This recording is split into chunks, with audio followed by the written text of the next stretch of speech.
चलो गाइस, आज का ना मस्त अपना एग्जाम्पल बन गया। अब बुक बंद करो। हाँ मेरे को पता है, अभी पूछूंगी तो आ ही रहा होगा ना तुम लोग को। बुक बंद सबका, फटाफट। जिसका लास्ट बंद होगा ना उसे ही चालू। जोरदार।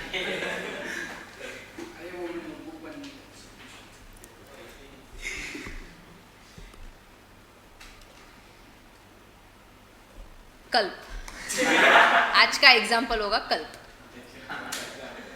नहीं नहीं नहीं, उसको मैं पाग।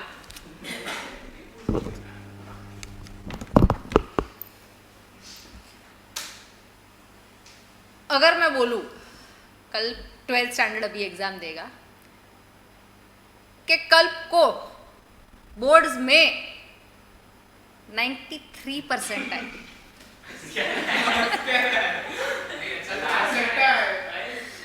पता है ला सकते हैं। सो यार एवरीवन,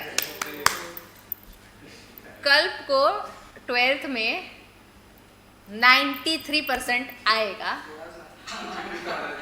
तू चुप रहे, मैं तेरे को नहीं पूछू ना क्लास में, तू मेरे को मत बोला कर, ठीक है? हम लोग नो टॉकिंग जोन मेंटेन करेंगे। तू मेरे से बात मत कर, मैं तेरे से बात नहीं करूंगी, ठीक है? ओसी क्या न्यू जेंजी टर्म? तेरे को पढ़ाई के अलावा सब कुछ समझ में आता है। इग्नोर एवरीवन, अबे आदत ही हो गया इग्नोर करने का। इसको 93% आएगा। बेट लगाओ, कौन लगाएगा उस पे बेट के हाँ 93 तो मिनिमम आएगा उसको। ऐसा हंसना बंद करो आपस में। हंसना है ना तो खुल के हंसो। ही इज आउट, इसमें उसकी एक्सपर्टीज नहीं है। तू एक भी कमेंट तूने मेरे क्लास में किया, तू घर जाएगा और घर जाने के बाद फोन भी करवाएंगे कि हमने तो रोका था, वो चला गया।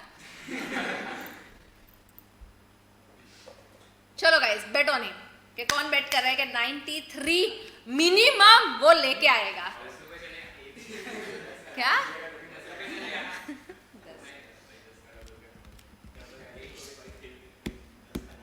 करोगे? उल्टा 39 तो लेके आए।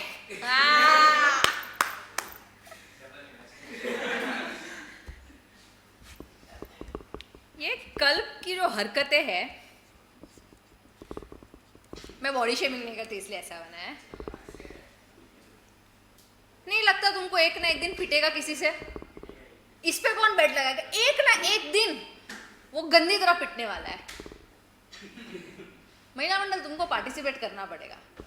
You have different roles other than some things. Please participate. कि क्या लगता है इसकी हरकतों पे से ये एक ना एक दिन गंदा पिटेगा? लग रहा है? हाँ के ना? मुंह से बोलो। लग रहा है ओके। लग रहा है, सबको लग रहा है। सबसे ज्यादा उसको खुद को लग रहा है। क्या एक बार तो इतना गंदा कि क्या पता मौत आ जाए। लोग इतना शौक भी नहीं हुआ कि हाँ आ तो सकती है, इतना तो पिट ही सकता है। पिटेगा कि नहीं पिटेगा, सर्टन है कि अनसर्टन है? पता नहीं, पिटेगा। तो बोला हरकत ऐसी है कि हमें पता ही है कि होगा। अदरवाइज ऐसा कुछ है क्या श्योर शॉट पिटने ही वाला है? बट क्या उसको पता है उसकी हरकतें कैसी है? क्या हमें पता है उसकी हरकतें कैसी है? हाँ, सबको पता है।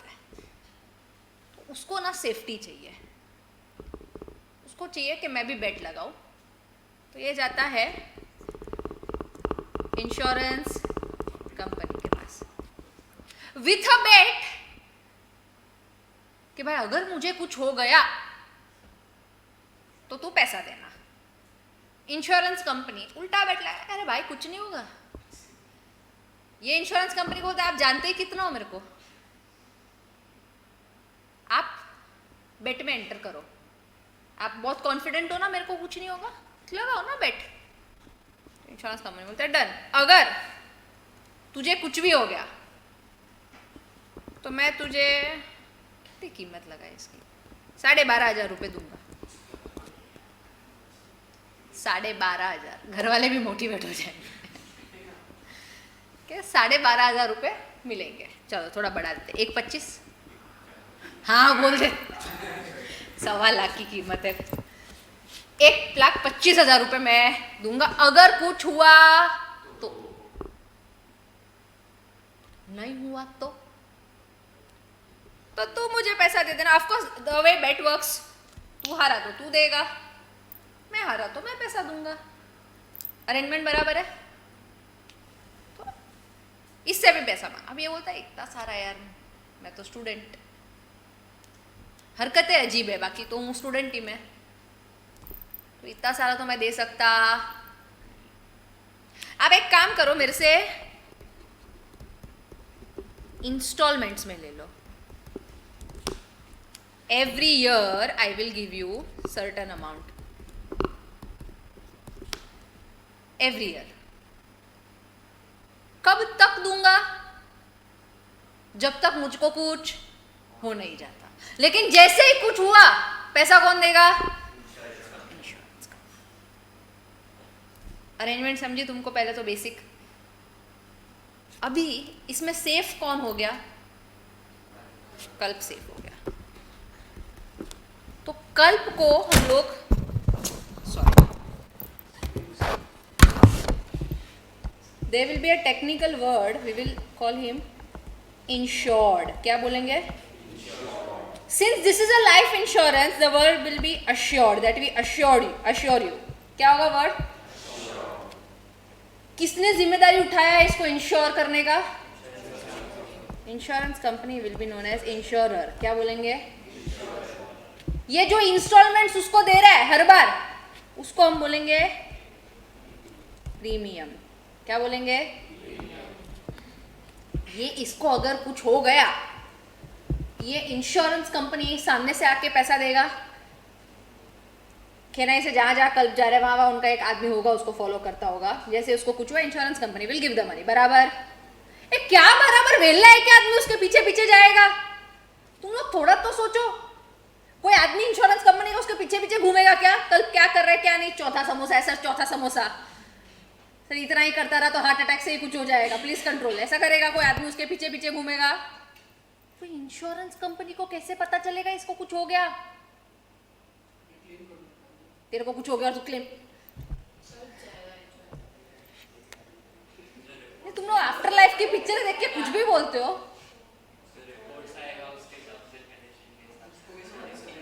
ए वो खुद जाएगा क्या? डेथ पे पैसा मिल रहा। हाँ,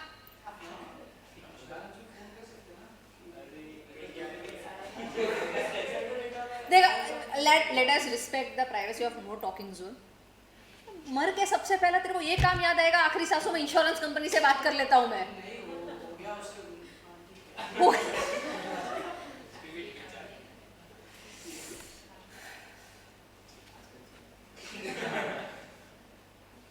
यार मेरे आगे कैमरा लगा होता है, मैं बहुत मजबूर हूँ, इतना मजबूर मत कर मेरे को। हाँ, ब्रेक में मैं ब्रेक खास इसी वजह के लिए दूंगी। Now you understand, he is not in a position to talk to it. कहना है उसकी फैमिली ये चीज कन्वे करेगी इंश्योरेंस कंपनी को कि लायबिलिटी भी गई और 1.25 लाख भी मेरा। हाँ कहना? बराबर? वॉट डू आई से? The family is making a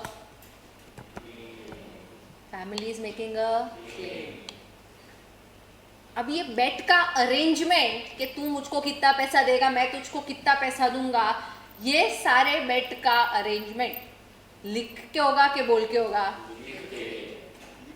लिख के होगा। इंश्योरेंस कंपनी को कल थोड़ी ऐसा बोलेगा भाई भरोसा नहीं है क्या मेरे पे? नहीं है, किसी को नहीं है। वो 90% लगेगा, उसका तुम लोग नहीं कर पा रहे हो, तो इंश्योरेंस कंपनी करेगा। So everything will be written, that would be known as proposal. तुम लोग इंश्योरेंस कंपनी के पास जाओ, फिर बोलना मुझे प्रपोजल आया है। इंश्योरेंस कंपनी आपको proposal, that is the only thing you all can afford right now. Insurance company ने क्या भेजा? प्रपोजल। एक्सेप्ट रिजेक्ट करना आप पे होता है, आपको भी मौका दिया जाएगा। हाँ, तुम लोग भी कुछ ऐसा खास थे, तुम लोग को भी मौका मिलेगा। समझा? तुम लोग गए थे कि नहीं फिर क्रिकेट खेलने?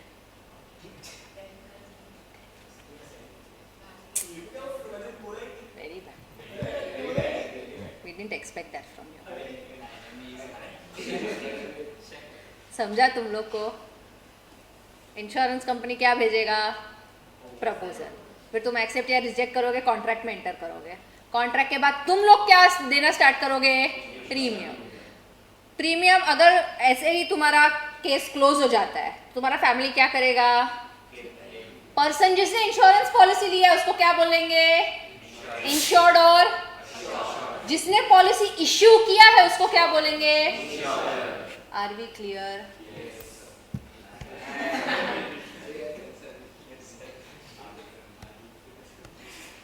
चलो नोटबुक निकालो।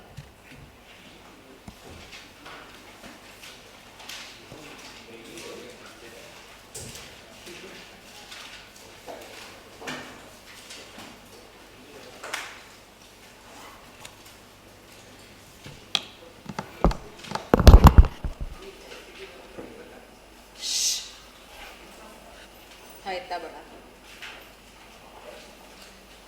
तू 8 मार्क्स का आंसर कैसे लिखेगा भाई? तेरे को इतना लिख ले, आलस आ रहा है 4 लाइन। चलो फटाफट लिखो। Guys done. वैशान जल्दी लिख, तेरा ही बाकी है।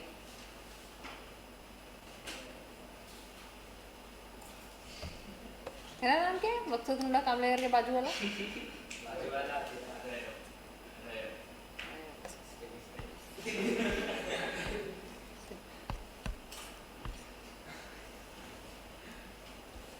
चलो गाइस बुक बंद।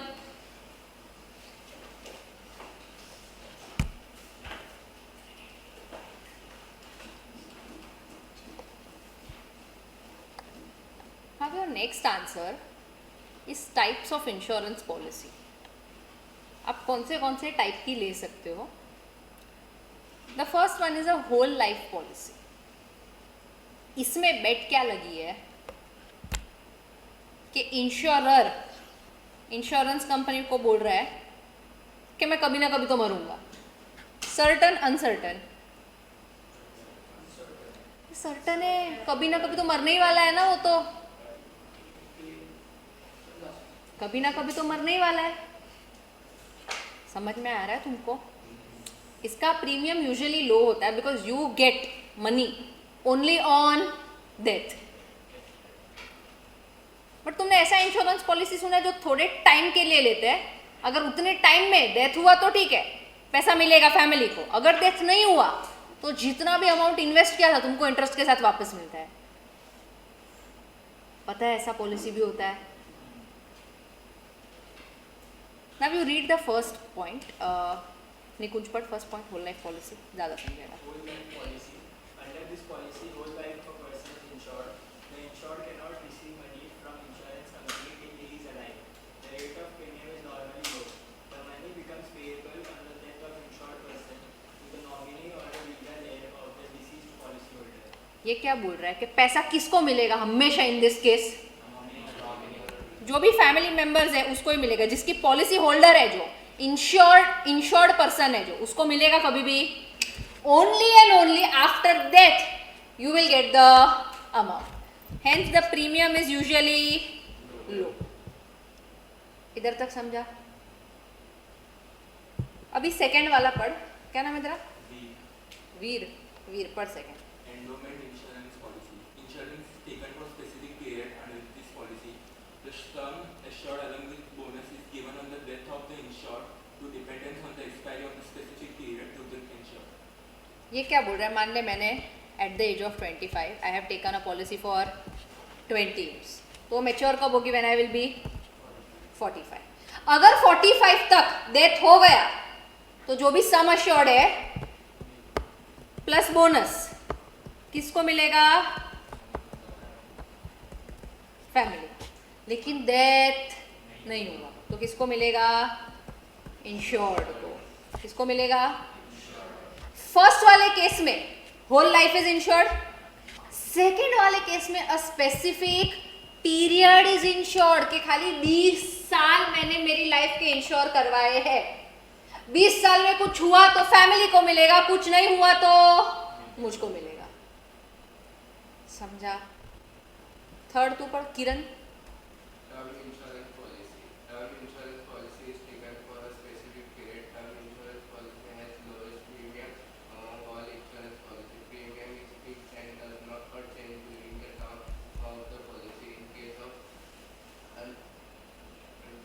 Ultimately The dependents will receive the benefit its amount specified in the term life insurance agreement. ये क्या बोल रहा है कि पैसा मिलेगा डेथ पे, प्रीमियम है लो, तो फर्क क्या है पहले और तीसरे में? दूसरे में तो समझ में आया कि चल जिंदा रहा तो तुझको पैसा मिलेगा, पहले में भी डेथ पे पैसा मिल रहा है, थर्ड में भी डेथ पे पैसा मिल रहा है, पहले में भी इंश्योरेंस लो है, थर्ड में भी इंश्योरेंस लो है।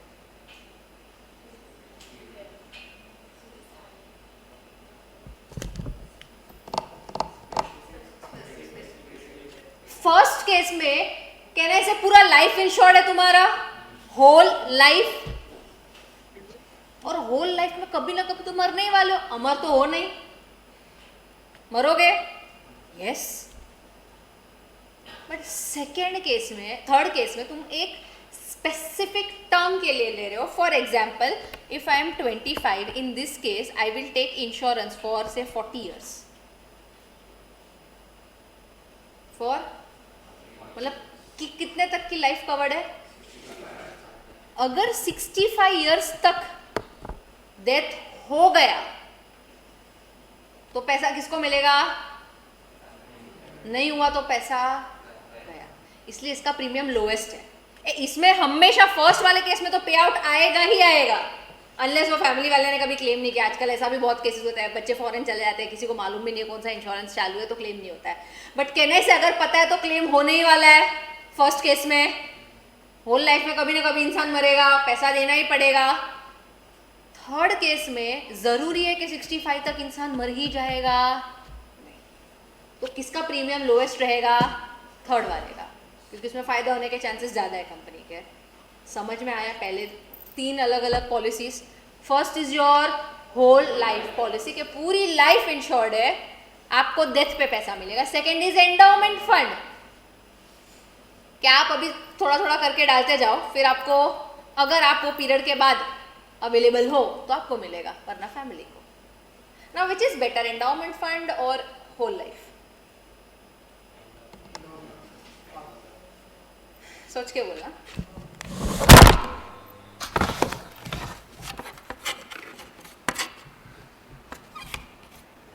तुम समझो होल लाइफ पॉलिसी में प्रीमियम एकदम कम होगा और sum assured as good as 2 crore 3 crore होता है। एंडाउमेंट में ऐसे आता है 20 लाख 30 लाख 40 लाख। बट अगर आफ्टर 80 जब इनकम स्टार्ट हो जाएगी, उसके बाद अगर एंडोमेंट ले 20 इयर्स तक, तो 45 तक तो नॉर्मली जी उसको बाद में मिलेगा भी। और हाँ, इंटरेस्ट कितना साथ। और कोई? सब एंडाउमेंट ही बोलते, मिलता है ना, पैसा मिलता है ना। Okay, you understand this depends upon the family structure. I will explain you, I give you a practical example how it is use. अभी कल को तुम लोग भी CA बनोगे, लोग तुमसे एडवाइस मांगेंगे कौन सी पॉलिसी लेनी है, तुम सोचोगे मेरा तो वैसे ही नहीं पता है ना। In a family there can be 2 earners, 1 earner, एक ही सिंगल पर्सन है जो फैमिली अर्निंग्स में हेल्प करता है, बाद में रख 2 जन हो सकते हैं कि अर्न करते हैं, हस्बैंड वाइफ दोनों वर्किंग है। Now in such case, and there is only a single family earner, it is advisable to take whole life policy. कि भाई उसको कुछ हो गया तो खर्चा कौन निकालेगा फैमिली का, क्योंकि उसमें प्रीमियम कम रहता है और आपको अमाउंट बड़ा मिलने वाला है। देयर इज नो पॉइंट ना, 20-25 लाख में तो नहीं चलेगा ना घर पूरा। You need good amount, plus हो सकता है उसका होम लोन चालू हो, अभी तो वो भर रहा है, उसको कुछ हो गया तो कौन भरेगा?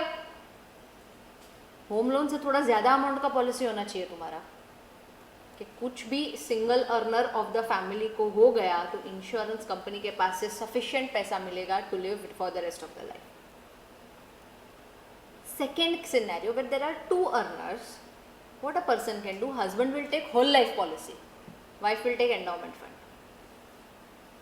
क्योंकि अज्यूमिंग के हस्बैंड का सैलरी ज़्यादा है, which is normal in our cases India में, कि the male earns more than a female, उसको कुछ हो गया, उसके पे फाइनेंशियल डिपेंडेंस ज़्यादा है तो बड़ा अमाउंट आएगा। और वाइफ भी थोड़ा बहुत कमाई तो वो भी अभी से इन्वेस्ट करना स्टार्ट करेगी, 20 साल बाद जब उसने जॉब छोड़ दी तो उसको भी पैसा मिलेगा। समझा? Usually people take first policy more because they want to secure their family, and if it is a combination of two people earning, they can take both the policies, so they'll get advantage of both. समझा तुमको? Clear till here? Next is annuity policy. Annuity policy में कैसा होता है ना, every year you pay certain amount. For example, हर साल मैं 60 हज़ार डाल रही हूँ for next 10 years.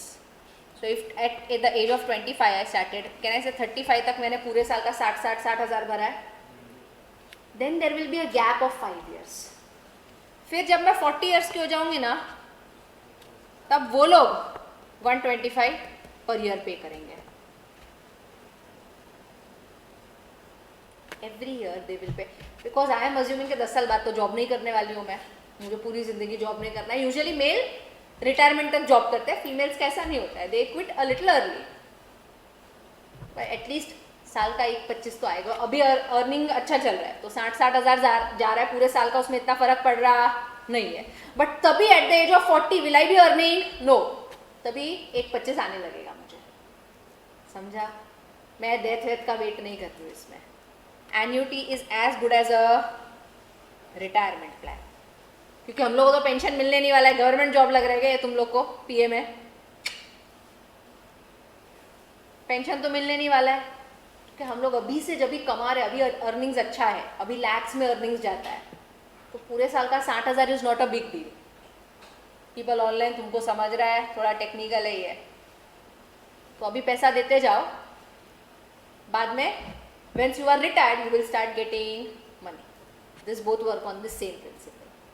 Clear? Next is your money back policy. Money back policy is taken for a short period. कि अभी मैं थोड़ा थोड़ा इन्वेस्ट कर दूंगी, बट मुझे इमीडिएटली थोड़े टाइम में चाहिए, 20-30 साल के लिए नहीं लेते. As low as 12 years. Whole life policy पूरे लाइफ का रहता है. टर्म इंश्योरेंस भी 35-40 साल का रहता है. ये कितने में रेंज कर है? 12 That's it. You start putting money, you will get your entire money back along with interest. Time value of money पढ़ा है तुमने? फिर थोड़े साल बाद मनी का वैल्यू बढ़ जाएगा, इन्फ्लेशन होता है. तो आज अगर मैंने 100 रुपये डाला है तो कल मैं एक्सपेक्ट करूंगी कि कम से कम 120 आए. समझा? Everyone clear? चाइल्ड इंश्योरेंस किसी को आइडिया है? तुम लोग में से किसी का होगा? एक पता नहीं, घर पे जाके सवाल मत करना, मम्मी मेरी पॉलिसी के से पैसे दे दो थोड़े. सो चाइल्ड इंश्योरेंस अभी तो तुम देखोगे ना, वो सुकन्या समृद्धि स्कीम आया है, that is for girls by our PM. For girl education they have started a scheme. आप बहुत limited amount, and when she is 18 that she can withdraw the fund for education purpose, but only for girls. Biasedness है थोड़ा इधर कि लड़कों को नहीं पढ़ाना है उन्हें.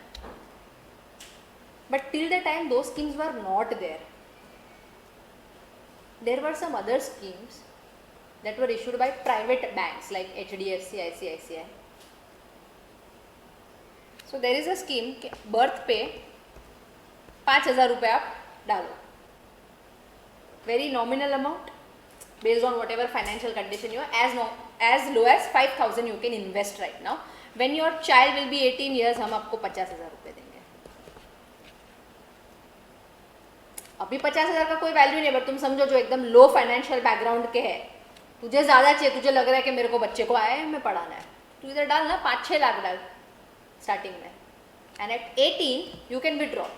क्योंकि जब भी चाइल्ड बर्थ होगा ना, पेरेंट्स का एज भी बहुत कम होगा, तो उनका अर्निंग कैपेसिटी बहुत अच्छा होगा, तो वो लोग पैसा डाल सकते हैं उस टाइम पे. But when the child is 18, parents are on the verge of retirement, इतना पैसा होता तब ये फंड तुमको काम आएगा. समझा?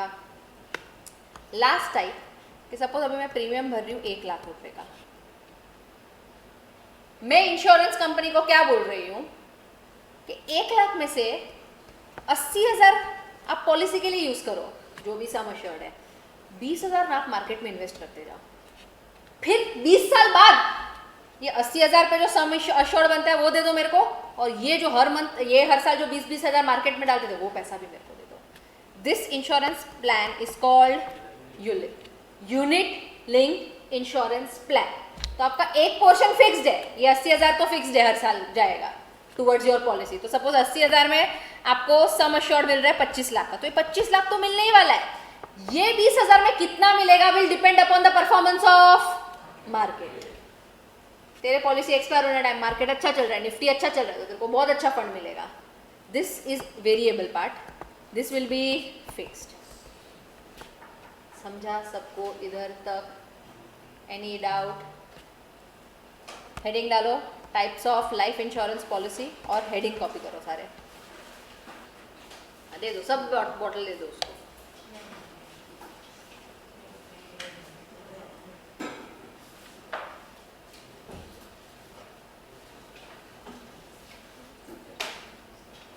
लर्न करना स्टार्ट करो, ये और पहले वाला दोनों। इंश्योरेंस, खाली इंश्योरेंस। तुमने टर्म्स भी लिखे हैं, सारे टर्म्स भी मुंह पे आने चाहिए। अरे इतना तुमसे नहीं हो रहेगा, इतना।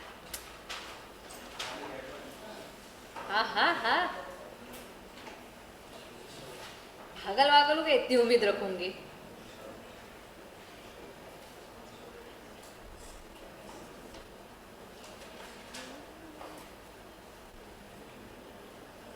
बिना बात किए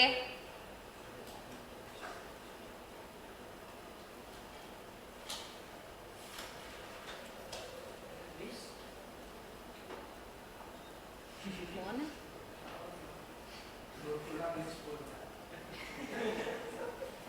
बंद कर दे जरा।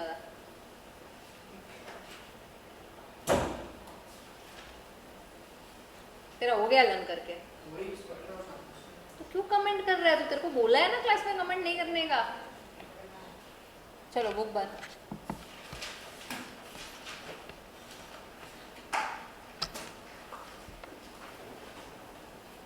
साथ में रिवाइज कर लेते पहले। Types of life insurance policy. First, second, third, fourth, fifth, sixth, seventh, eighth, वापस first, second, third, fourth, fifth, sixth, seventh, eighth. बढ़िया क्या?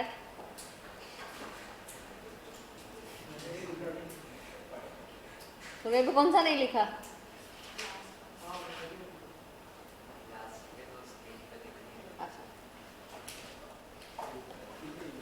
Are we clear with types of life insurance policy? Now second is types of fire insurance policy. तुमने welcome movie देखी है? जिसने देखी है, मजनू भाई की पेंटिंग पता है? मजनू भाई की पेंटिंग किसने खरीदी थी?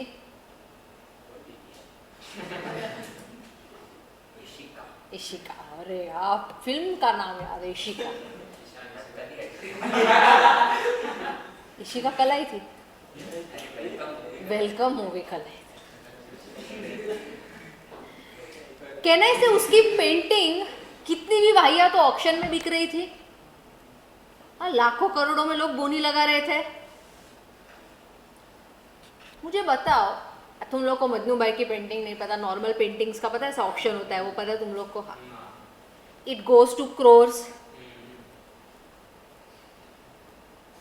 ये पेंटिंग को बनाने का कॉस्ट क्या होगा? मतलब इंश्योरेंस में हम लोग क्या करते हैं यूजुअली, कॉस्ट जो भी होगा, मतलब फॉर एग्जांपल ये क्लास में सारा बेंचेस मिला के 4-5 लाख का काम हुआ रहेगा, तो मैं 4-5 लाख का इंश्योरेंस ले लूंगी कि वापस क्लास बनवाना पड़े तो मेरे पास उतना पैसा हो।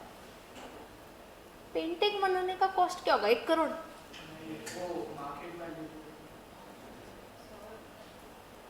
कहना इसे हार्डली 10-15 हज़ार अच्छा कैनवास और बेस्ट कलर्स लेगा। 10-15 हज़ार because they take a very good quality of canvas, best quality of acrylic colours, तो वो जाएगा 10-15 हज़ार मैक्सिमम। और पेंटिंग भी कितने में रही है? 1-1 करोड़ में। तो कहना है इससे मेरी पेंटिंग जल गई तो मेरे को कितना मिलना चाहिए? 1 करोड़ के 15,000। आइडली इंश्योरेंस में क्या मिलता है? कॉस्ट। वापस बना ले 15,000 ले, कलर लेके आला, कलर लेके देता हूँ तेरे को, चल मार्केट कैनवास वैनवास खरीद ले, क्योंकि इंश्योरेंस में तो हम कॉस्ट ही कवर करते हैं। But can I say that is a justification to the artist? वो बोलेगा मैं कॉस्ट पे बेच ही नहीं रहा हूँ। In such cases where it is very difficult to determine the price, क्योंकि जरूरी नहीं वो 1 करोड़ में बिके, किसी ने कुछ ज्यादा बिड कर दिया उस टाइम पे, पॉसिबल है।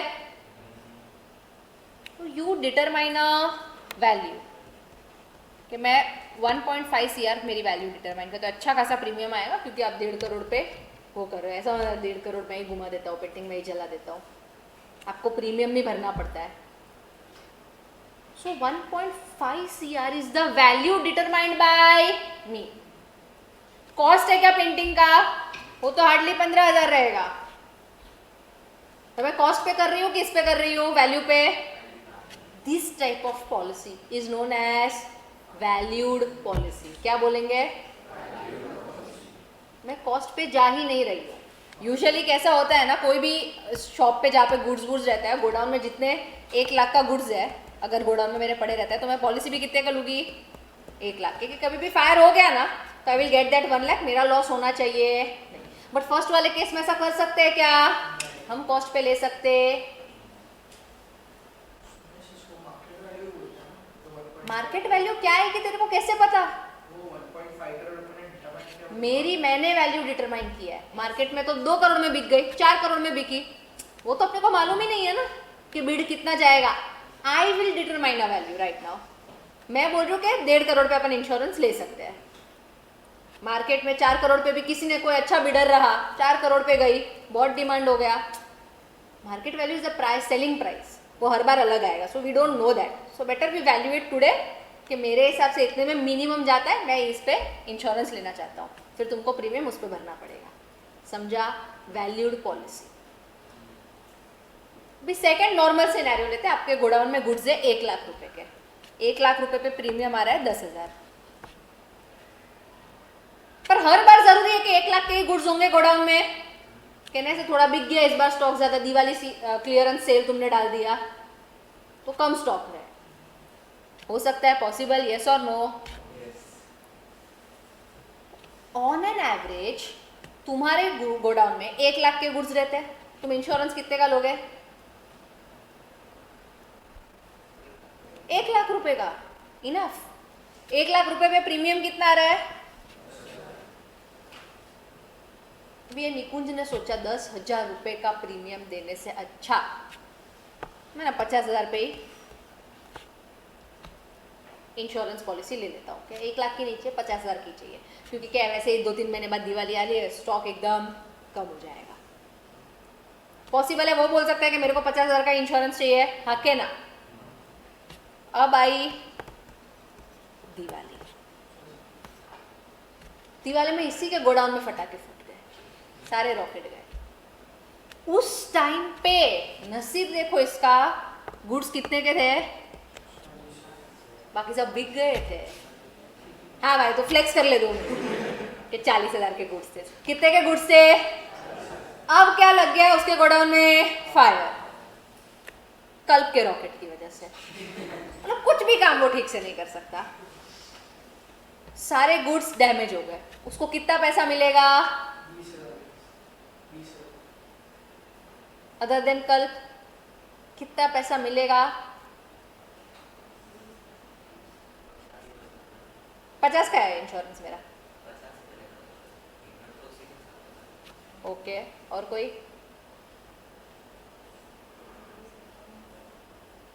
देख, 50 तो कभी नहीं मिलेगा। 50 इज द सीलिंग लिमिट। जब तेरा नुकसान 40 का हुआ है तो मैं 50 क्यों दूं?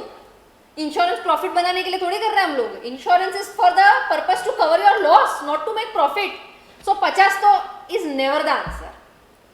सेकेंड पॉसिबिलिटी 40 के 50 का सीलिंग लिमिट था, गुड्स 40 के थे, तो मुझे कितना मिलना चाहिए?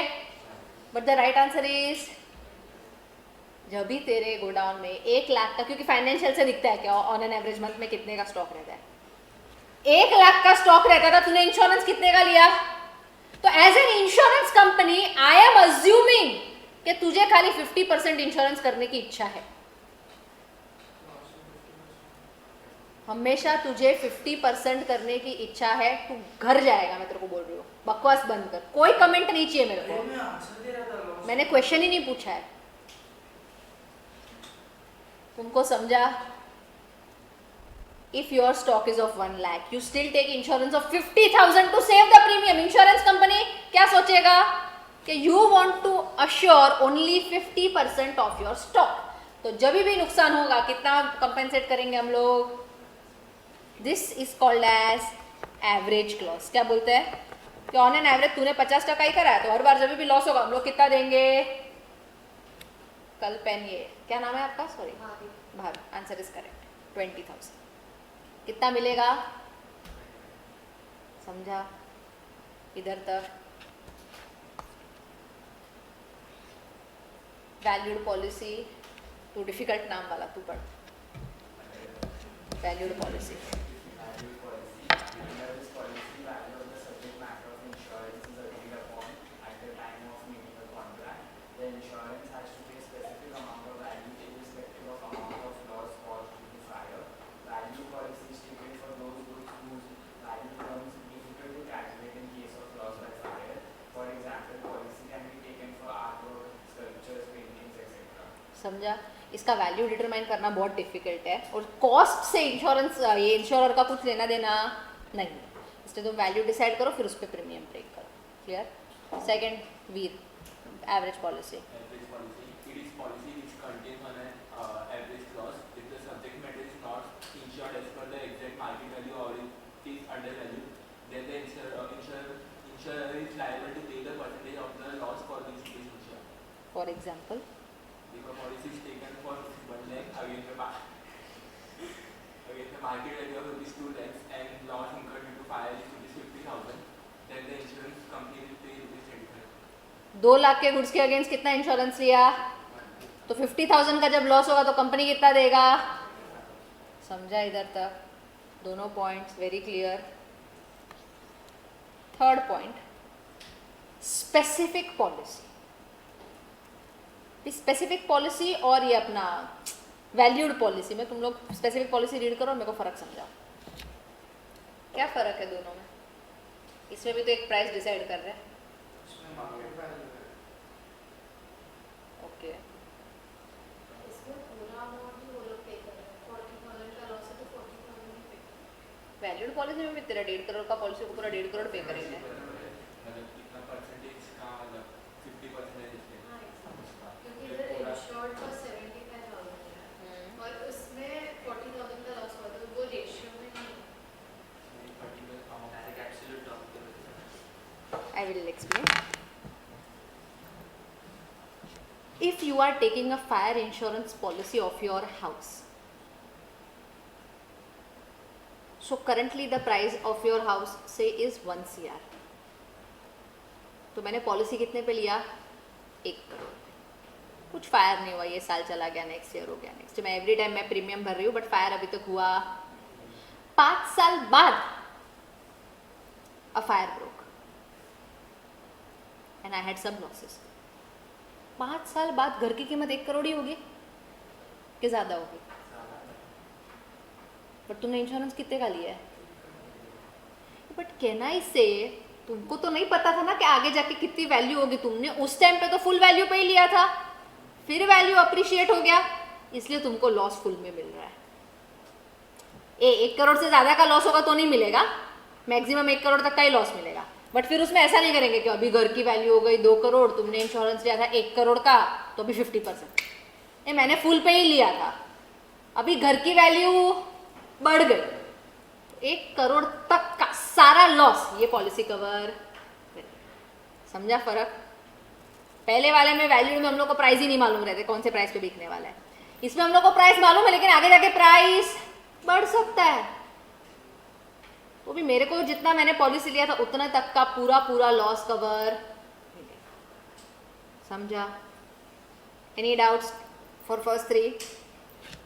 Next is floating policy. ये भिवंडी साइड है, पता है अमेजोन का गोडाउन एक ही है भिवंडी में कि मल्टीपल लोकेशंस पे होगा इंडिया में? इंस्टामार्ट से तुम ऑर्डर करते हो, घोस्ट स्टोर्स होती है उसके आसपास, घर में 8 मिनट में लेके आते हैं, 10 मिनट में लेके आते हैं। एक लोकेशन पे रहता है कि मल्टीपल लोकेशन पे? मेरे को एक बात बताओ भी, ये लोग को भी फायर इंश्योरेंस पॉलिसी तो लगेगा, सारा सामान वामान रहता है अंदर। Will they do documentation of each and every store separately?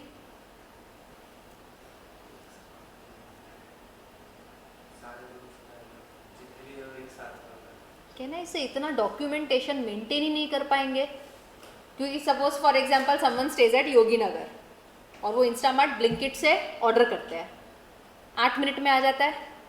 If I stay at Kandivali, मैं मंगा रही हूँ 8 मिनट, अब योगी नगर से कांदीवली तो 8 मिनट में नहीं आ सकते, स्पेसिफिकली जितने रास्ते खोद के रखे उन्होंने, पॉसिबल ही नहीं है 8 मिनट में ना। तो कहना इसे एक स्टोर यहाँ पे रहेगा, एक स्टोर क्लासेस के साइड रहेगा, everywhere if they are delivering at 8 minutes, कहना इसे कांदीवली बोरीवली में भी मल्टीपल स्टोर्स रहेंगे, कितना अलग अलग इंश्योरेंस पॉलिसी निकालेंगे? So what do they take? They do an average analysis के सारे स्टोर्स में मिला के कितना गुड्स रहता है, और चांसेस क्या है कि सारे स्टोर्स में एक साथ आग लग गई? वेरी नेग्लिजिबल, पॉसिबल तो नहीं है ना सारे स्टोर्स में एक साथ आग लग जाए। तो वो लोग क्या बोलते हैं कि हम लोग एक ही पॉलिसी लेंगे। सपोज हर एक स्टोर में 1 लाख का गुड रहता है और मेरे पास कम से कम 20 स्टोर्स है, तो मैं कितने की पॉलिसी लूंगी? हर एक स्टोर में, हाँ 1 लाख की। कितने का लूंगी?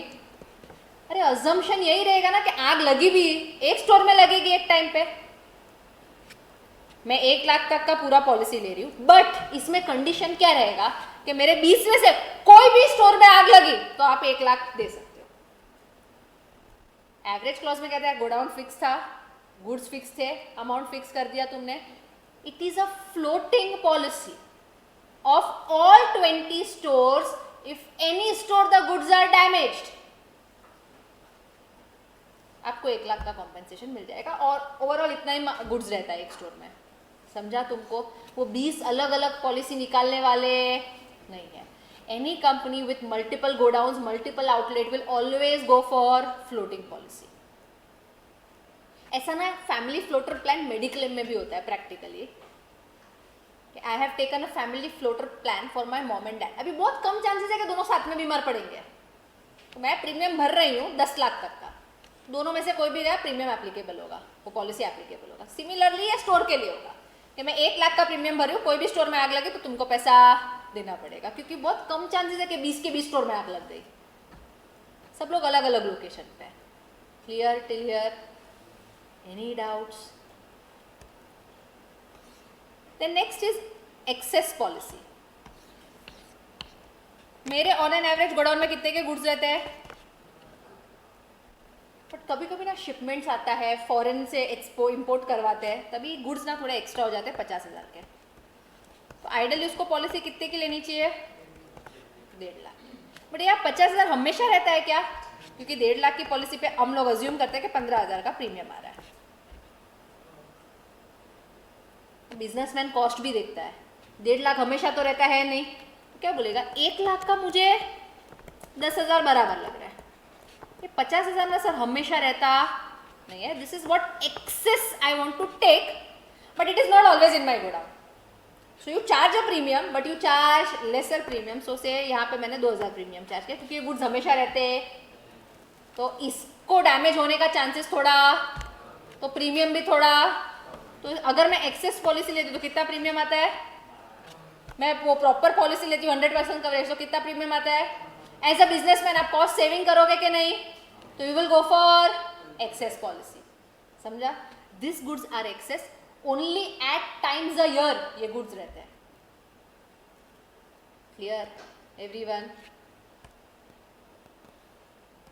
Next is comprehensive policy. ये फैक्ट्री पर्सपेक्टिव से है, अभी ये तो बहुत कम हो गया, बट पहले पता है वो वर्कर स्ट्राइक वगैरह पे जाते थे, मजदूरी नहीं बढ़ाई तो नहीं करेंगे काम। अभी स्ट्राइक पे जाते हैं ना, उसके कारण भी बहुत नुकसान हो जाता है, प्रोडक्शन तो हो नहीं रहा है फैक्ट्री में, क्या फायर के कारण हुआ है नुकसान, पर नुकसान तो हुआ है ना, तो वो कॉम्प्रिहेंसिव पॉलिसी में कवर करेगा। समझा? फायर पॉलिसी में आइडली कौन सी कवर होनी चाहिए? फायर ब्रेकेज की वजह से, बट इसमें फायर ब्रेकेज हुआ है, बट क्या मेरा नुकसान हुआ है? नुकसान हुआ है तो मेरे को इंश्योरेंस कवर लगेगा, comprehensive policy. Anything such as fire, explosion, earthquake, flood, riots, war, other than fire भी कोई रीजन है, कॉम्प्रिहेंसिव मतलब एक साथ सारे कॉजेस कवर कर रहा है। Clear everyone? Consequential loss policy, मान लो वर्कर्स सारे चले गए स्ट्राइक पे, प्रोडक्शन होगा, प्रोडक्शन नहीं हुआ, उसके कारण तुमने रिटेल शॉप पे गुड्स सप्लाई किए। अब मान लो तुम्हारा ब्रांड टूथपेस्ट बना रहा है, तेरे फैक्ट्री से तो प्रोडक्शन हो रहा नहीं है, तुम लोग वो रिटेल मेडिकल स्टोर्स, किराना स्टोर्स में सप्लाई कर पा रहे हो नहीं। अभी कस्टमर जो तुम्हारा प्रोडक्ट यूज करता है, for example you all are Colgate users, तो मुझे जाके बोले कि भाई भैया कोलगेट खत्म हो गया, आप दे दो। मुझे सर कोलगेट का तो माल आ रहा नहीं है, तो तू क्या बोलेगा? ठीक है भैया, जब तक कोलगेट का माल नहीं आएगा मैं ब्रश नहीं करेगा, ऐसा बोलेगा।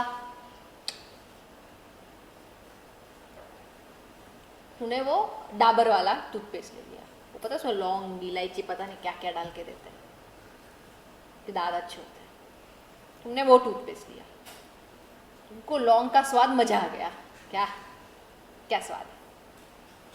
Now every time you are using Dabur का toothpaste, can I say Colgate lost its potential customer? Factory में तो जो प्रोडक्शन के कारण नुकसान हुआ लॉस भी हो गया, as a consequence of non production loss हुआ, आप लॉस भी मेरे को कवर करके दो। दिस पॉलिसी इज नोन, अरे तू ऐसे मत सोच के हाँ यही बेस्ट पॉलिसी, प्रीमियम भी बहुत हाई जाता है फिर सबका। This policy is known as consequential loss policy. एक पॉलिसी का फायर से कोई लेना देना नहीं है, वो है स्प्रिंकलर लीकेज पॉलिसी। पता है बचपन में तुमने वो इरिगेशन सीखा होगा, ड्रिपिंग इरिगेशन, स्प्रिंकलर इरिगेशन, वो पाइप वगैरह में कोई प्रॉब्लम आया फार्मिंग में पानी डालते टाइम, तो उसका पॉलिसी, उसका फायर से कोई लेना देना नहीं है, खाली वो एक पॉइंट कम लग रहा होगा शायद उनको। समझा? The most expensive policy reinstatement policy. Reinstatement policy में what the person is saying, तुम मेरे को पैसा मत दो, आई डोंट वांट मनी, जो भी गुड्स डैमेज हुआ है एग्जैक्ट रेप्लिका ला के दो मुझे। ना ये ना जूलर्स कराते हैं उनकी डिज़ाइन पे कि मेरी डिज़ाइन है, फायर ब्रेकेज के कारण डैमेज हो गई पूरी, अब मेरे को एग्जैक्ट रेप्लिका ला के दो। तो उसमें महंगा क्या है, बनवा लो वैसा डिज़ाइनर से। उस टाइम पे गोल्ड का भाव 1.5 लाख हो गया तो तुझे तो सर्व करना ही पड़ेगा कस्टमर को। कम हो गया तो ठीक है, तुम्हारा फायदा, बट चांसेस है कि हमेशा बढ़ेगा। तुमको सेम डिज़ाइन बनवाना है, अभी गोल्ड का भाव बढ़ गया है तो तुम ना बोल सकते हो कि नहीं अभी मैं नहीं करेगा, करना पड़ेगा। इसलिए प्रीमियम सबसे हाईएस्ट किस में रहता है? रीइंस्टेटमेंट में, क्योंकि यू डोंट नो कि जब तुम लोग का बारी आएगा सेम गुड्स बनवा के देने का, तो अभी गुड्स में रॉ मटेरियल का प्राइस क्या है। क्लियर इधर तक एवरीवन? हेड पॉइंट्स लिख लो, फिर हम ब्रेक लेंगे, वरना तुम लोग को कुछ हो जाएगा मेरे को लग रहा है। फायर इंश्योरेंस हेडिंग डालो और हेड पॉइंट्स ले लो। जाग जा बेटा, जाग जा, कॉफी पी के आना। 15 मिनट का ब्रेक दूंगी मैं, 15 मिनट। पहले लिख तब तक।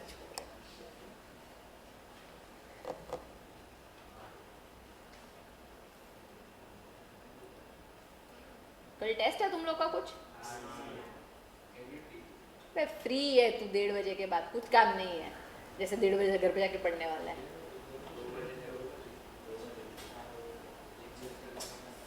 2 बजे तक यार?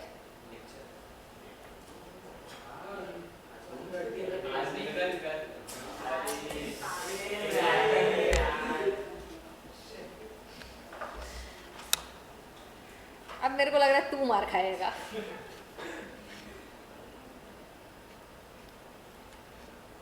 Types of fire insurance policy और स्टार्ट करो। ओए Shanti. First is valued, second average,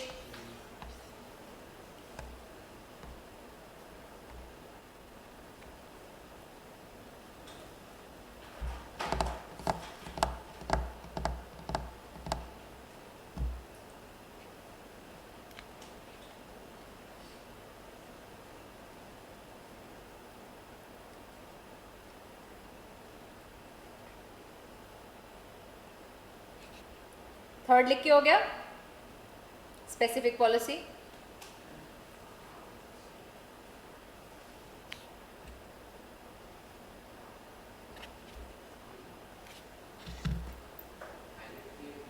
नहीं हाईलाइट वाला नहीं लिखना है, खाली हेड पॉइंट्स लिखना है.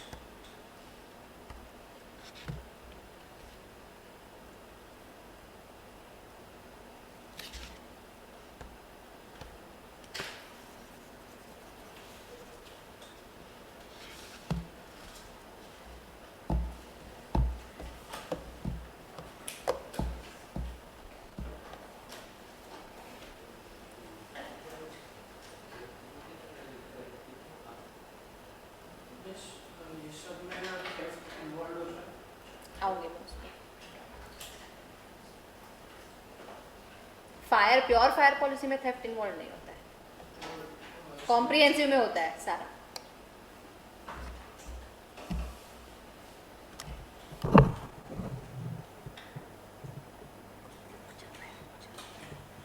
Done everyone. It is 11:51.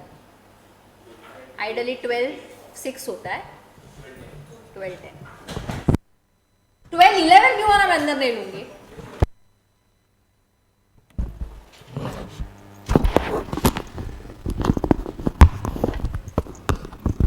बस शांति. इंश्योरेंस में we started with basic terms. उसके बाद हमने स्टार्ट किया था life insurance, completed fire insurance. 2 answers before we go home now. अरे तुमसे भरोसा रखो, मेरे को कंटाला आता है और मेरे को गाय रहती है घर जाने की. 2 आंसर्स क्या है, ये चैप्टर खत्म हो जाएगा. एक आंसर के लिए फिर मेरे को ऐसा नहीं करना है कि अभी नेक्स्ट लेक्चर में. तो 1 से लेके 5 तक सारे चैप्टर खत्म हो गए. आई थिंक मैक्सिमम साइड पे आज के लेक्चर के बाद मुझे 4 या 5 लेक्चर लगेंगे. OCM will be done. Next class I will take up 7th chapter and finish 7th chapter. It is very interesting. तुम्हारे बुक में ना अगर कितना भी इंटरेस्टिंग चैप्टर वो लोग इंश्योर करते हैं कि जो प्रैक्टिकल कंटेंट है वो डाले ही नहीं, कि प्रैक्टिकल भी वो कंज्यूमर के बहुत सारे केसेस होते हैं. वो फेयर एंड लवली ने गोरा नहीं बनाया तो केस कर दिया कंज्यूमर ने. हाँ, वो लोग क्लेम करते हैं भाई, उन लोगों ने कंपेंसेशन मिला 1-1 करोड़ का इन लोग को, गोरे नहीं हुए उसके लिए. And there are lot of fun cases which are not never discuss in your book. We will discuss that also. It's a small chapter. We will start and finish next lecture itself. तो 1 2 3 4 5 7 खत्म हो जाएगा. फिर बचेगा खाली 6 और 8. 6 is a very lengthy chapter. 8th 1.5 lecture जितना लगेगा मैक्सिमम साइड पे. आइडली 1 में हो जाता है, पर तुम लोग ना मुंह बना लेते हो लास्ट में 2 आंसर और, तो वो फिर मेरे को भी दया आ जाती है. क्या ठीक है, क्लियर, समझा. 2 आंसर है, फटाफट खत्म कर लेते हैं. Since we already know what is fire insurance, marine insurance will be much more easier to understand, क्योंकि थोड़ा बहुत सिमिलर लाइन पे. अभी जैसे यहाँ पे फ्लोटिंग पॉलिसी थी कि अलग अलग स्टोर के लिए भी पॉलिसी एक, वहाँ पे ना बहुत सारी शिप्स रहती है, सब अलग अलग रूट पे जाती है. अब हर एक शिप के लिए बड़ी बड़ी कंपनीज तो अलग अलग पॉलिसी नहीं ले सकती. तो जैसे यहाँ पे फ्लोटिंग पॉलिसी होती है, वहाँ पे हम लोग बोलते हैं ब्लैंकेट पॉलिसी. क्या बोलते हैं कि एक मैक्सिमम अमाउंट के लिए ले ली, फिर सारी शिप्स उसमें कवर्ड हो जाएगी. बहुत रेयर पॉसिबिलिटी के सारे रूट्स पे डिस्टर्बेंसेज आ रहे हैं कि डैमेज हुआ. इतना समझा पहला वाला blanket policy. The first policy is voyage policy. कौन सी, कि मैं ना ट्रिप इंश्योर कर रही हूँ. मेरा क्या इंश्योर कर रही हूँ. For example we are exporting goods to Sri Lanka for the very first time. तो मुझे नहीं पता कि कितना टाइम लगता है. तो मैंने इंश्योरेंस कंपनी को क्या बोला, मेरा मुंबई पोर्ट से शिप निकलेगा और श्रीलंका पोर्ट पे पहुंचेगा, उतना पूरा ट्रिप इंश्योर होना चाहिए. ट्रिप के बीच में कुछ भी हुआ, खर्चा किसका, इंश्योरेंस. Are we clear. लेकिन अब मैं बहुत फ्रीक्वेंटली इंपोर्ट एक्सपोर्ट का काम कर रही हूँ, तो कहने से मेरे को टाइम पता होगा. तो मैं क्या बोल रही हूँ कि सेकेंड केस में, फर्स्ट केस में मैंने क्या इंश्योर करवाया, सेकेंड केस में मैं बोल रही हूँ 10 दिन का इंश्योरेंस दे दो. 10 दिन में मैं शायद 3 बार श्रीलंका का ट्रिप करके आई, तीनों ट्रिप्स कवर होंगी, समझा? फर्स्ट केस में क्या कवर था? ट्रिप, कि मुंबई पोर्ट से निकली और श्रीलंका पे पहुंची तो इंश्योरेंस खत्म। सेकेंड केस में क्या कवर है? टाइम, कि 10 दिन में फिर तुमने कहीं भी ट्रिप की, 10 दिन जितना insurance will B cover. Third is mixed policy, trip plus time दोनों, ट्रिप प्लस टाइम दोनों का। First 3 very clear. फर्स्ट में क्या कवर होता है? वोयाज पॉलिसी में ट्रिप, सेकेंड वाले में मिक्स में दोनों। ये सुना सुना लग रहा है? क्या होता है? Claims in case item difficult to assess the real market value. वैसा तुम कुछ शिप कर रहा है, फायर इंश्योरेंस तुमने ले लिया, पेंटिंग जल वल गई, बट तू शिपिंग कर रहा है, वो फॉरेन बायर को पहुंचने से पहले डैमेज हो गई, तो भी तो तेरे को पैसा मिलना चाहिए ना, तो तू मरीन इंश्योरेंस में लेगा, समझा? ठीक है भाई, तुम लोग से भी ज़्यादा उम्मीद नहीं कर सकते। First 5 very clear. Marine is very simple अगर फायर समझ में आया होगा तो। First is voyage policy, second is time policy, third is mix policy, fourth is valued policy, fifth is अभी किसी ने जस्ट स्टार्ट किया इंपोर्ट एक्सपोर्ट का बिजनेस, कितनी शिप्स होगी उसके पास, तो वो क्या लेगा? Time, trip. वो क्या बोलेगा कि मेरा शिप ही इंश्योर कर दो, कहीं भी जाएगा कितने भी टाइम के लिए, शिप ही एक ही है घूम फिर के, इसको इंश्योर कर दो आप कि अलग अलग ट्रिप पे जाएगा, आज श्रीलंका से ऑर्डर आया, कल यूरोप कंट्री से ऑर्डर आएगा, ऐसा हम समझ रहे हैं, ऑप्टिमिस्टिक है, तो शिप आप मेरा इंश्योर कर दो। मेरे पास एक शिप है कि बहुत सारी शिप है, तो मैं कौन सी पॉलिसी लूंगी बताए? Single vessel policy. क्या? Single vessel policy. अभी मान लो धंधा बढ़ते बढ़ते बहुत अच्छा चल रहा है, तो एक शिप में काम हो जाएगा, तो एक साथ बहुत सारी शिप को लोगे, बहुत सारी शिप को एक साथ क्या बोलते हैं? और समझा इधर तक? 2 और पॉलिसी, पोर्ट रिस्क और composite. Port risk policy, trip में क्या होता है? मुंबई से शिप निकली और श्रीलंका शिप पहुंची, तब तक का कवर। गुड्स तेरे कस्टम में पोर्ट पे ही डैमेज हो गए तो कवर होगा क्या ट्रिप में? क्योंकि वोयाज तो स्टार्ट ही नहीं हुआ है, उतरा ही नहीं है पानी में, पोर्ट पे ही डैमेज हो गया है भाई। पोर्ट पे रखे होंगे गुड्स, उसके बाद वो शिप में लोडिंग करवाते हैं, लोडिंग से पहले कुछ हो गया तो आप क्या लोगे? Port risk policy. And last is composite policy, more than one insurer. अभी मान लो रिलायंस का शिपिंग का बिजनेस है, कहने से बहुत हाई वैल्यू पे बिजनेस होता है, इतना रिस्क एक सिंगल कंपनी उठा पाएगा इंश्योरेंस का? तो 2-3 कंपनी क्लब करके रिलायंस को पॉलिसी देता है। They take policy from more than one insurer, समझा? क्योंकि रिलायंस का वैल्यूएशन इतना बड़ा है कि एक सिंगल कंपनी इतना रिस्क उठा सकता, फिर ऐसा होगा एक ही क्लाइंट होगा उसके पास। हर एक कंपनी पता है एक्चुअली रिस्क वैल्यू निकाल के देता है। क्या आप एक्चुअली से पता है तुम लोग को एक्चुअलीज होते हैं, उनका काम क्या होता है? इंश्योरेंस कंपनी को रिस्क बताना कि आप इससे ज़्यादा रिस्क ले सकते, तो ये रिलायंस में एग्जॉस्ट हो गया रिस्क तो मेरा, तो मैं 2-3 कंपनीज मर्ज करके उसको सर्विस प्रोवाइड करेंगे।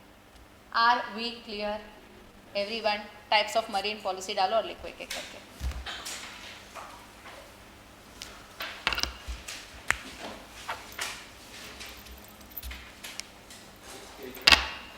Page number 71।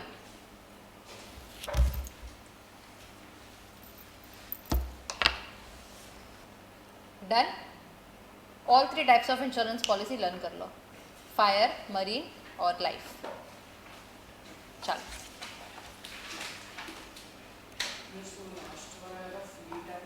ब्लॉक।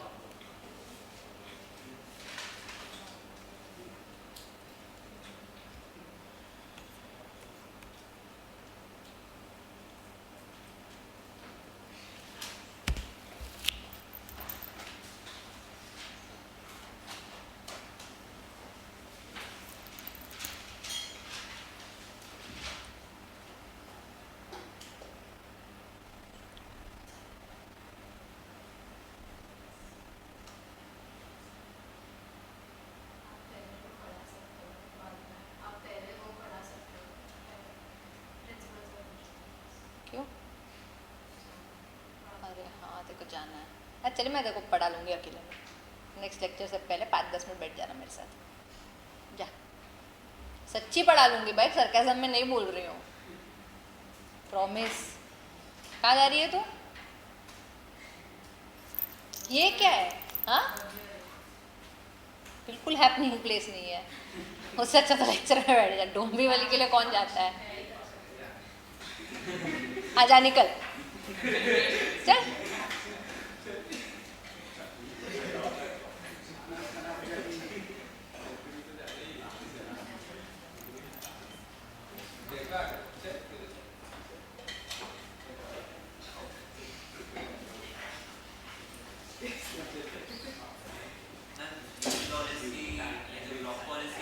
हाँ हाँ, फ्लीट पॉलिसी में तुम्हारा ट्रेड टाइम सब कवर होता है, इसमें मैं खाली स्पेसिफिक गुड्स के लिए ही कवर करती हूँ उसको।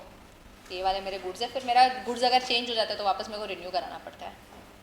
इसमें मेरे शिप में कोई भी गुड्स जाएगा चलेगा, मेरा शिप कवर्ड है इसमें। यहाँ आए हैं सुबह से, उसी सबके सामने।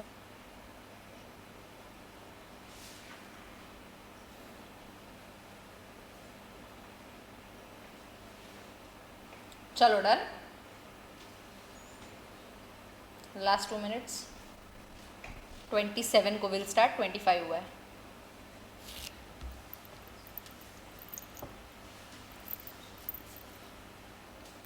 चलो गाइस, बुक बंद। निकुंज से ही चालू करेंगे, उसकी बुक बंद नहीं हो रही है।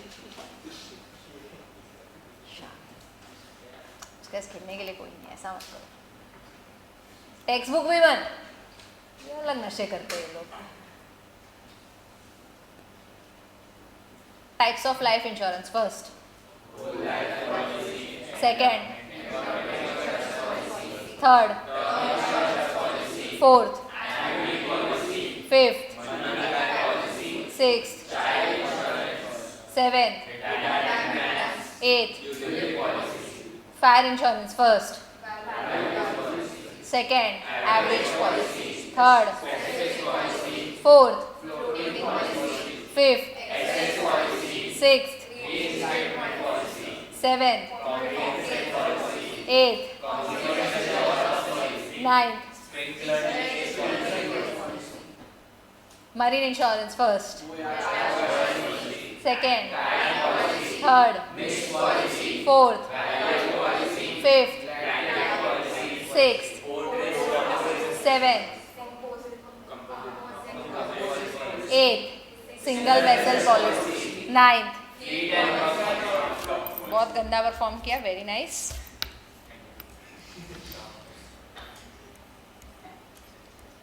Now there are certain principles जो आपको फॉलो करने पड़ेंगे। इट इज 12:30, मैक्सिमम 12:36 तक खत्म हो जाएगा ये आंसर। उसके बाद हम लोग लिखेंगे, उसके बाद हम लोग लर्न करेंगे, उसके बाद हम लोग घर पे जाएंगे। Now certain principles that you have to follow. If you don't, the policy holder has a right to refuse your claim. जैसे कि क्या? जैसे कि हाँ, झूठ नहीं बोलना चाहिए, जो तुम रोज बोलते रहते हो। किरण नहीं, वक्तृतुंड काम लेकर। तू क्यों इतना एक्साइट हो गया भाई? वक्रतुंड कामलेकर ने लिए लाइफ इंश्योरेंस पॉलिसी। अब लाइफ इंश्योरेंस पॉलिसी में पॉलिसी का एजेंट और वक्रतुंड कामलेकर 1-on-1 मीटिंग करेंगे, जिसमें वो उससे कुछ क्वेश्चंस पूछेंगे और वो एक्सपेक्ट करेगा कि सारे क्वेश्चन के आंसर सही बोलेगा। सच बोलना तो हमें आता ही नहीं है, बहुत टाइम से लास्ट याद भी नहीं है कब बोला था, पर स्किल्स डेवलप हो रही है क्योंकि किसको क्या झूठ बोला था वो याद रखना पड़ रहा है। तो उसको सवाल पूछना चालू कि एज क्या है, कोई मेडिकल हिस्ट्री है, कुछ हुआ है, बोलते बोलते खांस लेते हो आप, खांसी की वजह क्या है, क्या आप मुकेश को जानते हो जो फिल्म से पहले आता है। तो ये सब अलग अलग चीज़ें पूछेंगे। फिर जब भी मुकेश का नाम आया तो उसके मुंह पे आ गई एक्साइटमेंट। तुम जानते हो मुकेश को जो हर फिल्म से पहले आता है? हाँ, खैनी गुटखा तंबाकू याद आया मुकेश? उसको गोइटर हो जाता है, याद आ रहा है? हाँ, तो वो थोड़ा ऐसा, उसको एजेंट को लगा कि थोड़ा मुकेश में इंटरेस्टेड है, उसको पूछ रहा है कि भाई कौन सी कॉलेज से हो आप? वक्रतुंडा काम लेकर विवाह कॉलेज, वसई विरार साइड ना। तो उसने बोला कि नहीं नहीं, ये सब धूम्रपान ये सब से मैं बहुत दूर हूँ, ऐसा उसने बोला है। तेरे को घर जाना है वीर, चला जा, हमें चलेगा नहीं, अभी निकल जा, 15-20 मिनट बाद नहीं, जा जा जा, चला जा, बैग पैक कर चल। देख 12:31 फालतू में तेरे चक्कर में हो गया है, अभी 40 तक जाएगा। ब्रेक हो गया ना लिंक, अभी फ्लो में खत्म हो जाता, इसकी वजह से नहीं हो रहा है। लेकिन ये कॉलेज के बाहर दिख गया, एक्टिव इंटरेस्ट लेते हुए उन एक्टिविटीज में। फिर ये क्लब्स में भी दिखा, अदर एक्टिव इंटरेस्ट लेते हुए। और इसके बाद एग्जाम्पल है, एक क्लब में एंट्री भी बहुत महंगी होगी, नहीं दिखेगा।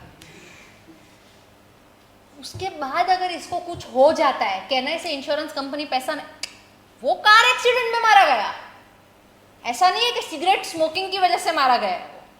किसकी वजह से डेथ हुआ? Car accident. तो भी इंश्योरेंस कंपनी बोलेगी कि मैं पैसा, झूठ क्यों बोला मुझसे? They are very sensitive.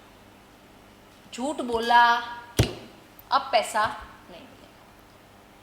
तो मैंने ऐसा एक्सप्लेन कर रही थी एकदम इनिशियल, ऐसा स्टार्टिंग में ना बहुत जोश होता है जब नया नया करियर चालू करते हैं ना, मैं बच्चों को डिटेल में समझा दूंगी, एक एक चीज़, एक एक वर्ड उनको आना चाहिए। अभी धीरे धीरे समझ में आता है कि इतना तो बच्चे को इंटरेस्ट भी नहीं है जितना मैं समझा रही हूँ, तो बेटर है कट टू कट पढ़ाने का। तो एक बच्चे ने डाउट पूछा था कि मैम मैंने तो बोला है कि मैं स्मोकिंग नहीं करता हूँ, और मैं सचमुच नहीं करता हूँ, मीठी बाई कॉलेज से सेम रिएक्ट किया मैंने। बोलते मैं नहीं करता हूँ and I don't drink also. तो अच्छी बात है, तूने ना बोला, नहीं हुआ, टैली हो गया, सब बराबर है, अभी तो तेरे को इंश्योरेंस का पैसा मिले। बोलता है लेकिन नहीं, ये मेरा दोस्त करता है। बोला तो उससे कुछ नहीं होता है, मुंबई में तो कितने लोग करते हैं, वो मुझे भी बहुत फोर्स करता है, और मुझे कहीं ना कहीं लग रहा है मैं गिव इन कर दूंगा। वो मुझे फोर्स किया जा रहा है, आपस में एक दूसरे को देखो मत, बाद में नाम डिस्कस करेंगे कि वो मुझे फोर्स कर रहा है और मेरे को लग भी रहा है सेल्फ कंट्रोल तो जीरो है मेरे में। Please relate to your personal stories later कि सेल्फ कंट्रोल तो जीरो। उसके बाद मैंने स्मोकिंग स्टार्ट की तो मुझे क्लेम मिलेगा कि नहीं? बहुत अच्छा डाउट था। पॉलिसी होल्डर आया, पॉलिसी होल्डर ने क्वेश्चन पूछा कि क्या तुम स्मोक करते हो? तुम स्मोक करते हो क्या? एग्जाम्पल के लिए तो ना बोल दो यार, क्या तुम स्मोक करते हो? क्या तुम ड्रिंक करते हो? ऐसा तुमने भी चिल्ला चिल्ला के बोल दिया। अब खराब संगति का आदत, ये डिफिकल्ट नाम वाले ने सबको आदत लगा दी। तू ही सबसे ज्यादा हंस रहा है, जो हंसता है वही होता है, हम लोगों को तो बचपन से ये सिखाया है। उसने सबको आदत लगा दी। कहना इसे जब तुमने डिक्लेरेशन दिया था तुम सच बोल रहे थे, बट अभी जब तुमको वो पोस्टमार्टम में पता चलेगा, ऐसे फेफड़ों में तार मिलेगा तुम्हारे, तो कहना इसे इंश्योरेंस कंपनी तो बोल सकता है झूठ बोला झूठ बोला झूठ बोला। ऐसे केस में क्या करने का? ये अच्छा डाउट था मेरे, ऐसे ओसीएम करियर में ऐसे डाउट ही नहीं आते, पर ये अच्छा था जो भी था। At that point of time, you need to inform and update the insurance company that there have been some changes and I would like to reinstate my statements. समझा, ताकि तुम सेफ हो जाओ कि मैंने तो बताया था, तेरी गलती तूने नहीं देखा। वो प्रीमियम अमाउंट वगैरह एडजस्ट हो जाएगा, दे विल एडजस्ट इट। ऐसा तो बीच में आदत लग गया, अभी क्या कर सकते हैं? तेरे को 25 बार बोला है कि पढ़ने पे ध्यान दे, तू दे रहा है, तू सुन रहा है नहीं ना? सेम वैसा ही समझा। पढ़ने का तेरे को तो कभी नहीं लगेगा, तू टेंशन मत ले। Clear everyone?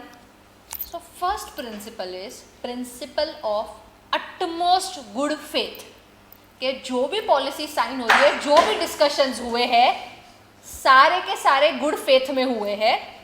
आप पहले तो सॉरी बोलते हैं, माफ कर दे बेटा पलक उसको। ये कौन सी माफ? समझा? अटमोस्ट गुड फेथ समझा? तूने अगर गुड फेथ में नहीं बोला तूने अगर कुछ चीजें छुपाई तो बाद में उसके पास राइट है कि वो तेरे को पॉलिसी देगा. Everyone clear till here? Your second principle is principle of insurable interest. See now I usually take lectures and 10-15 बच्चे ऑफलाइन, 11 ऑनलाइन, ऐसा चालू रहता है. 11 में ब्रेक के बाद एक कम. So there are multiple batches I teach. अब मैं क्या सोच रही हूँ कि तुम लोग का पॉलिसी ले लेती हूँ सबका. कोई ना कोई तो मरेगा ही कभी ना कभी, हरकतें तो है ही ऐसी कि मैं प्रीमियम मैं भरूंगी. मैं प्रीमियम भर रही हूँ. इस क्लास में किसी को कुछ भी हुआ अगले 25 साल में तो मेरे को 1 करोड़ आना चाहिए. चलेगा नहीं चलेगा? I will pay the premium, I will give true declaration, utmost गुरु एक को पकड़ के पूछूंगी भाई दिखा तो देख ले कॉलेज के बाहर अभी हेल्दी रहने का मैं प्रीमियम भर रही हूँ. अब मेरे को पॉलिसी मिलेगा कि नहीं तुम लोग का? क्यों भाई? ऐसा नहीं होता है. तेरे मन से फर्क भी नहीं पड़ा. पैसा मैं देने वाली हूँ कंपनी को.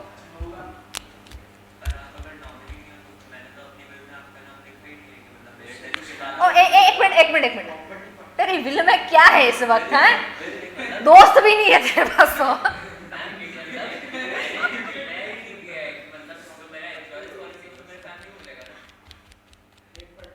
तेरे पास विल में क्या है बेटा? क्या है तेरे पास ऐसा कि तू नहीं दे रहा है मेरे को? दोस्त है. Your argument is half correct, just you are not getting the word. Anyways, मैं पैसा देने वाली हूँ, मैंने डिक्लेरेशन दिया है, मैंने सब सच बताया है. क्या मेरे को पॉलिसी मिलेगा कि नहीं मिलेगा?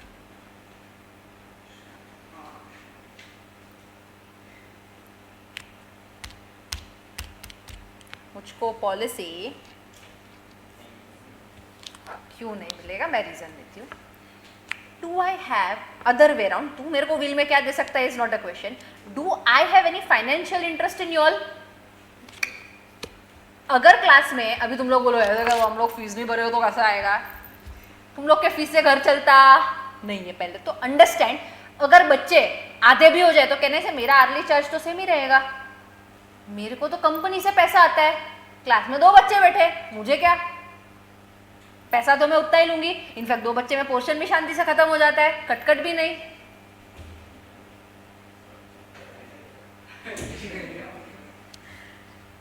कहने से मेरे को तो सेम अमाउंट मिलेगा. So do I have any financial interest in your? तुम लोग के होने ना होने से मेरे को कोई फर्क पड़ने वाला है? तुम लोग को भले लगता हो क्या ऐसे कैसे नहीं, फर्क तो पड़ेगा. मैं इंटर में एडमिशन ही नहीं लूंगा. कोई बात नहीं, उधर तक पहुंचो तो पहले. मैं कल तेरे को पॉइंट आउट करके नहीं बोल रही हूँ. समझा तुमको? Do I have any financial interest in you? So if I do not have any insurable interest, if I do not have any financial interest, I am not eligible to take a policy on your behalf. अगर मेरा business है तो मुझे policy मिलेगा. मैं किसी के business पे पॉलिसी ले सकती तो मेरा उसमें कोई फाइनेंशियल इंटरेस्ट नहीं है. If I am a partner in that business, yes I can take that.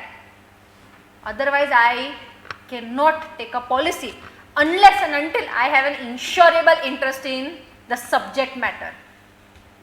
समझा? Second principle clear. Third is principle of indemnity.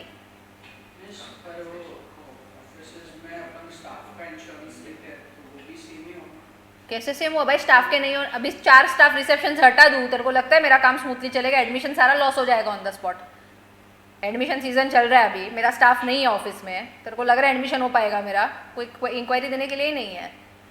Office का तो इंटरेस्ट होता ही है एम्प्लॉयज़ में. भाई काम वो लोग ही करते हैं. ऑफिस खाली बाद में प्रॉफिट बांटता है एक दूसरे के साथ. काम तो सारे एम्प्लॉयज़ करते हैं. समझा? कस्टमर्स का इंश्योरेंस लेते हुए देखा है तूने कंपनी को? हाँ, समझा? तुम लोग कस्टमर हो यहाँ के, एम्प्लॉय नहीं. Clear everyone? Third is principle of indemnity. क्या है principle of? This principle is not applicable to life insurance. बाकी फायर इंश्योरेंस ले लो, मरीन इंश्योरेंस. क्यों? ऐसा क्या है?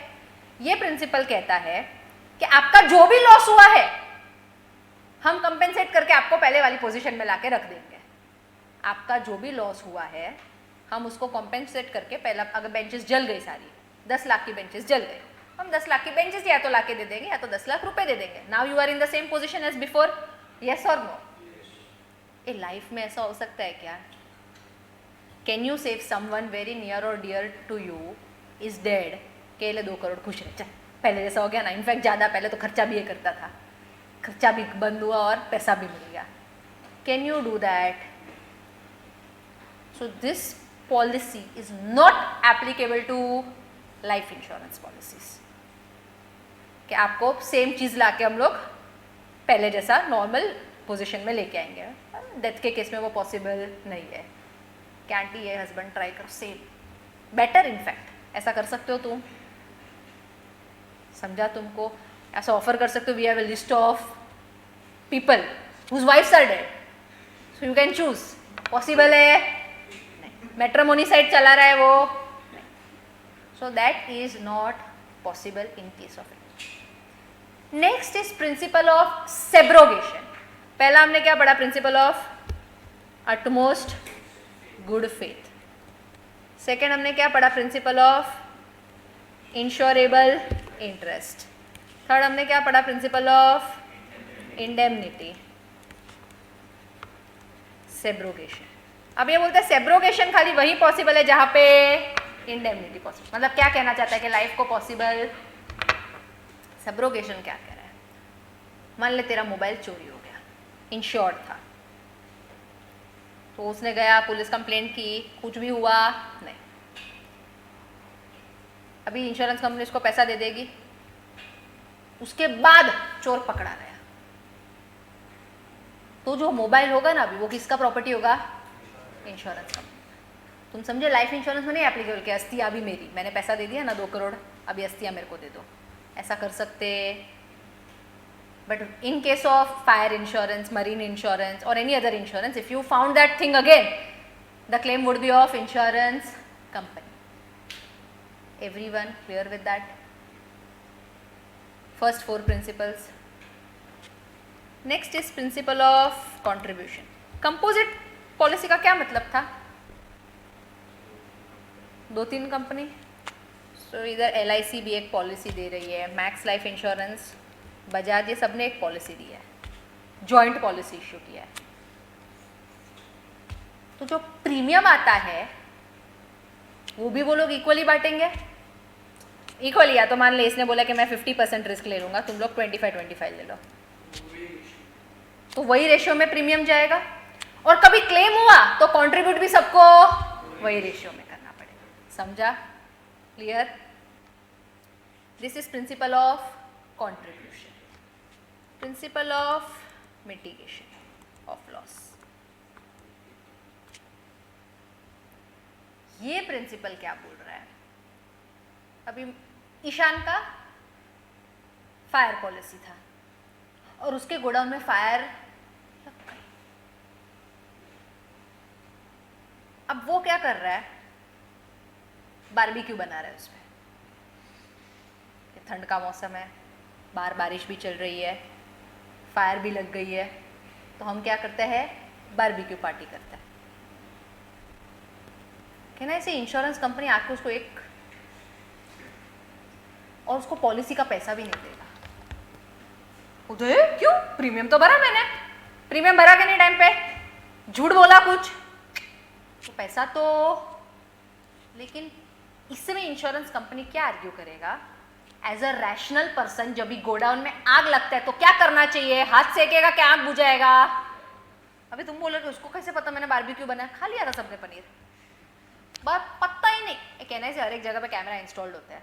इंश्योरेंस कंपनी ये सब करते हैं ना, ये लोग पहले ही चेक इन करते हैं कि आपके बिजनेस में कहाँ कहाँ कैमरा इंस्टॉल्ड है, कहाँ कहाँ फायर का पॉसिबिलिटी है. They check the tip instead of calling that fire brigade और ऑल. वो पनीर वाले को फ़ोन कर रहा है. Did he try to save the loss? तुमने तुम्हारे गोडाउन के लिए इतना मेहनत नहीं किया तो मैं तो पैसा नहीं दूंगा, मेरा तो फिर भी खुद का गोडाउन नहीं है.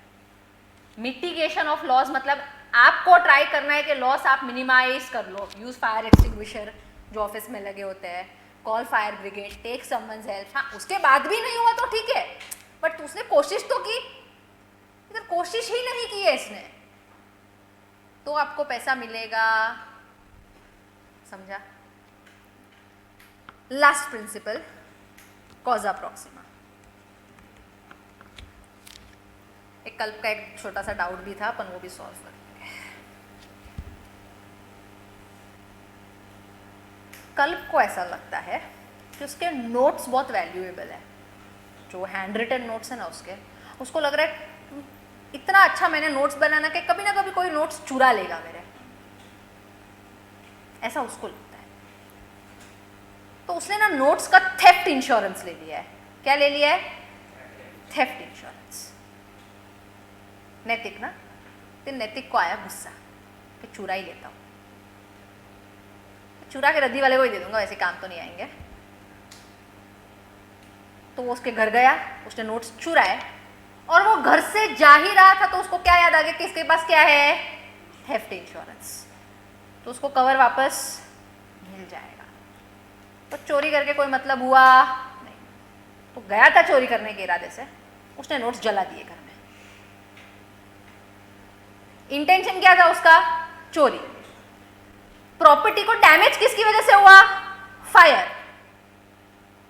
क्लेम मिलेगा कि नहीं मिलेगा? सोच के बोलना। इंटेंशन क्या था? चोरी। डैमेज क्यों हुआ? फायर। क्रैक हो गया, बोल दिया इसने गुस्से में। इंश्योरेंस क्लेम नहीं मिलेगा। They will figure out the nearest cause of damage if there are more than one cause. They will figure out the nearest cause of damage when there are more than one cause. जैसे for example तुमने comprehensive policy नहीं लिया, अब earthquake के कारण fire आया और earthquake के कारण सारा तुम्हारा गुड्स डैमेज हो गया, तो रीजन क्या है डैमेज का? अर्थक्वेक। तो वो क्लेम देगा नहीं। सिमिलरली भले चोरी करने आया था पर डैमेज क्यों हुआ उसके नोट्स? Because of fire. क्या फायर इंश्योरेंस है उसके पास? Nearest causes fire, fire insurance नहीं, आपको पैसा मिलेगा। क्या आपको समझा सारा प्रिंसिपल्स? हेडिंग डालो principles of insurance, note down करो।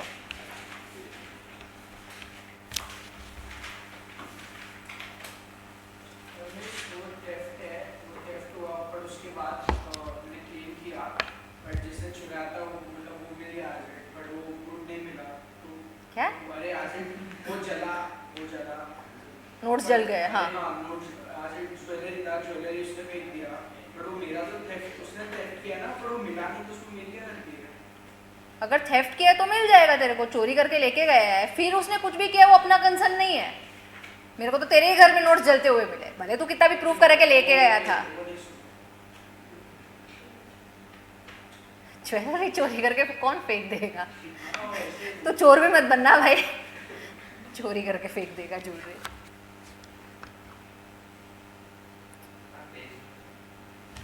Page number 68।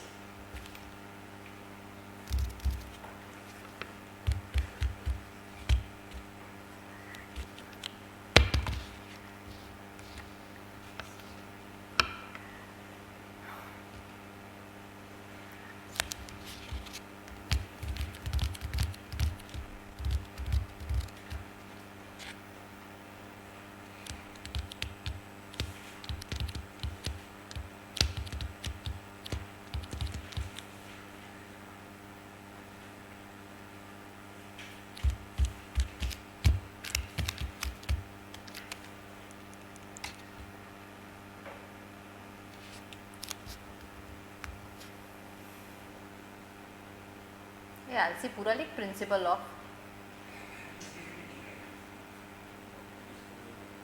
क्या करेगा? टाइम बचेगा, दोस्तों के साथ खेलने जाएगा।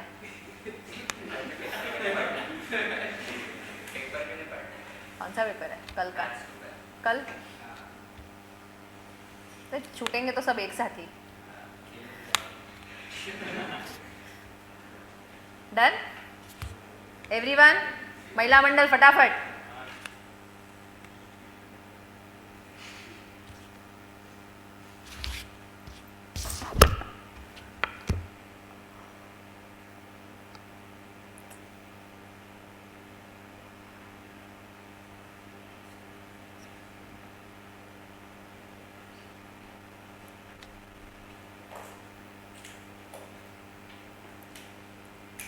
नेक्स्ट क्लास इंश्योरेंस में ना हमेशा आंसर आता है. There are certain things that are required in that answer. I will tell you that. We will start with chapter number 7 and end that chapter. थोड़े केसेस शायद मैं ऑनलाइन डिस्कस ना भी करूँ. तुम्हारे बुक का पार्ट नहीं, इसलिए रोना मत कि ऑनलाइन क्यों, फीस तो मैंने भी भरी, बुक में नहीं है वो केस. तो मैं ऐसे ही डिस्कस करूँगी. चैप्टर खत्म हो जाएगा. So after next class you will be done with chapter 1 to 5 and as well as chapter 7. सिर्फ 2 ही बचेगा, 6 और 8. Clear everyone? चलो see you, bye bye. No homework.